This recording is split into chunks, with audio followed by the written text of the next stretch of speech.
Yang hangat tapi bukan teh dengan air yang baru dipanaskan, melainkan pemberitaan tentang seseorang petani yang beralih profesi menjadi penari.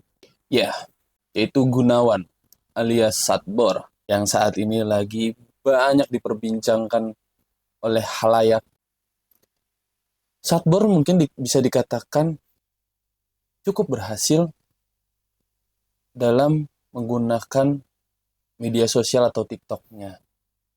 Karena dengan begitu dia mendapatkan keuntungan yang mungkin cukup besar. Karena di pemberitaan di media massa yang saya lihat, Satbor ini sedang merenovasi rumahnya. Mungkin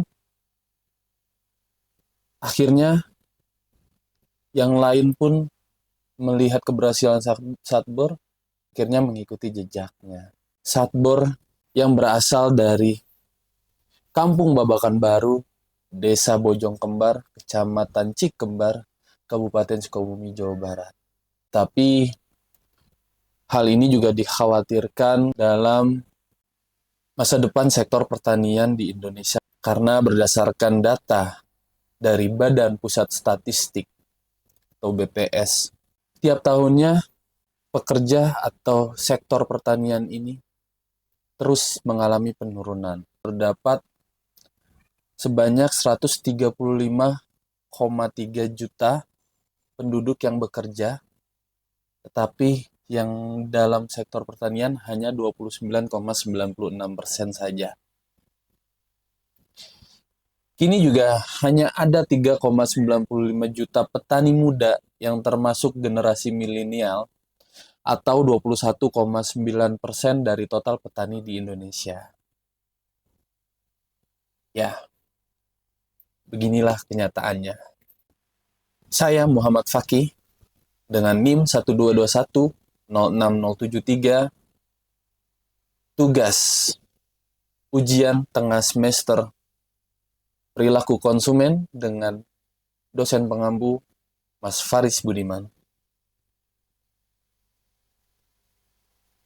Mengapa petani di desa tersebut, di desa Cikembar, Kabupaten Sukabumi, Jawa Barat tadi, menjadi kreator di TikTok, beralih profesi? Saya rasa karena memang ini mungkin fakta.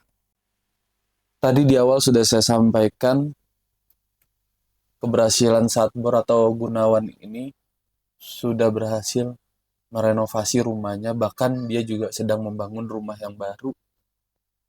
Mungkin, ini pendapat saya pribadi, seandainya kalau saja Satbor tetap menjadi petani, mungkin renovasi rumahnya belum terjadi saat ini. Jadi, kenapa beralih profesi? Karena pasti sudah jelas dengan keuntungan yang sudah didapati oleh Satbor sendiri. Bahkan Satbor sudah memiliki puluhan orang yang mengikutinya.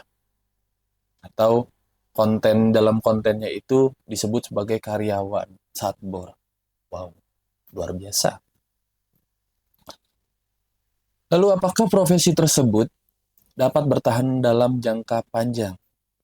Ya, dalam video ini sebenarnya jawabannya sudah ada. Karena sangat disayangkan Satbor ditangkap oleh polisi karena diduga mengiklankan salah satu situs yang dilarang di Indonesia. Jadi, apakah jangka panjang? Belum lama ini Satbor sudah tidak bisa lagi membuat konten karena keterlibatannya dan ditetapkan menjadi tersangka. Lalu apa yang menjadi motivasi pengguna TikTok memberikan gift kepada petani tersebut?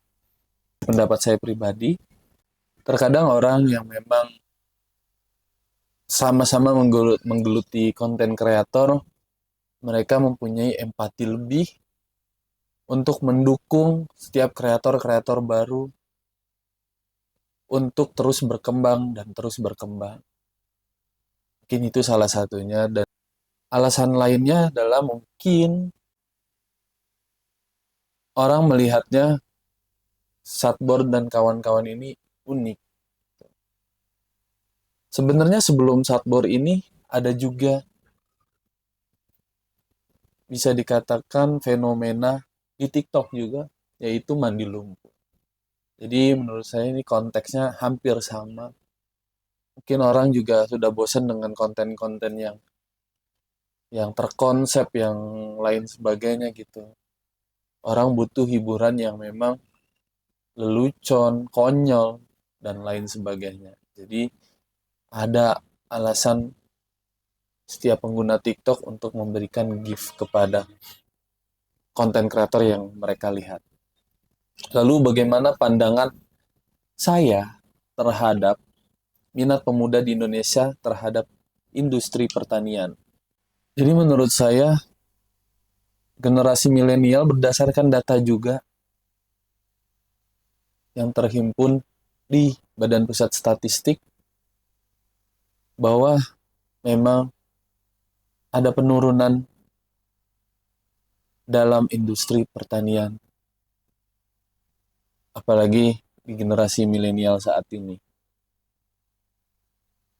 Tercatat hanya 21,9% dari total petani di Indonesia. Jadi menurut saya, pandangan saya terhadap terhadap industri pertanian itu menurun. Jadi itu dari saya, Muhammad Fakih. Terima kasih. Wassalamualaikum warahmatullahi wabarakatuh.